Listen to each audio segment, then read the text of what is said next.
சற்று முன் கிடைக்கப்பெற்ற மிக மிக முக்கியமான செய்தி ஒன்று வெளியாகியிருக்கிறது. கரூர் வழக்கு. செந்தில் பாலாஜி தான் குற்றவாளி. தலைமறைவு ஓடிப்போன செந்தில் பாலாஜி. அதாவது 2026 சட்டமன்ற தேர்தல் தற்போது நெருங்கிக் கொண்டிருக்கிறது.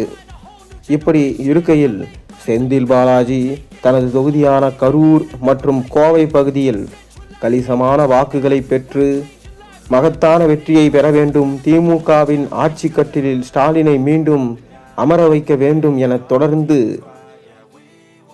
பிரச்சாரங்களை செய்து வருகிறார். சூழல் இப்படி இருக்கதான் கரூரில் விஜய்க்கு ஏற்பட்ட பெரிய அடி என்று சொன்னால் கிட்டத்தட்ட 49 பேர் உயிரிழந்து போனது. இந்த விஷயம் சிபிஐயின் வசம் சென்றவுடனே விஜயை 2 முறை டெல்லி அழைத்து விசாரித்திருந்தார்கள். தற்போது செந்தில் பாலாஜியும் இதில் குற்றவாளியாக கருதப்படுவதால் செந்தில் பாலாஜியை தற்போது டெல்லிக்கு விசாரணைக்கு அழைத்து வருமாறு காவல்துறைக்கு உத்தரவிட்டிருக்கிறாங்க.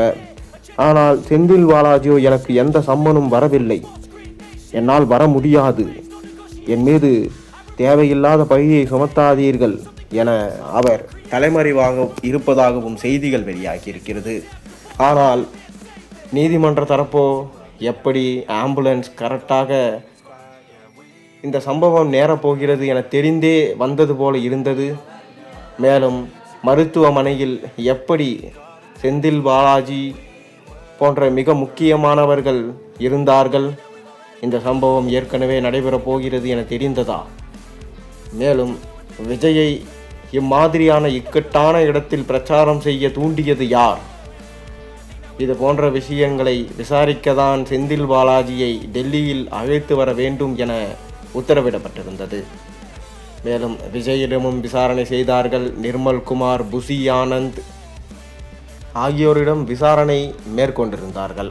தற்போது கடைசி கட்டமாக மீண்டும் விஜயிடம் விசாரணை. செந்தில் பாலாஜி இன் தொகுதிதான் கரூர். அவரிடமும் விசாரணை நடத்தி அவர்தான் இதற்கு காரணம் என தெரிய வந்தால் உடனே அவரை சிறையில் அடைக்கவும் தயாராக உள்ளார்கள். காரணம் அமித்ஷா தான். அமித்ஷாவின் கூட்டணிக்கு விஜய் செல்கிறார். இதனால்தான் இந்த விஷயத்தில் செந்தில் பாலாஜியை மாட்டிவிட நினைக்கிறார்கள் என செந்தில் பாலாஜி குற்றம் சாட்டியுள்ளார். மேலும் இம்முறை தேர்தலில் போட்டியிடாத வண்ணம் செந்தில் பாலாஜியை எப்படியாவது சிறையில் அடைக்க வேண்டும், அவரை இனி காலத்திற்கும் திமுகவின் பக்கம் செல்லவிடக்கூடாது என்கின்ற திட்டம் தற்போது போடப்பட்டிருக்கிறதாம்.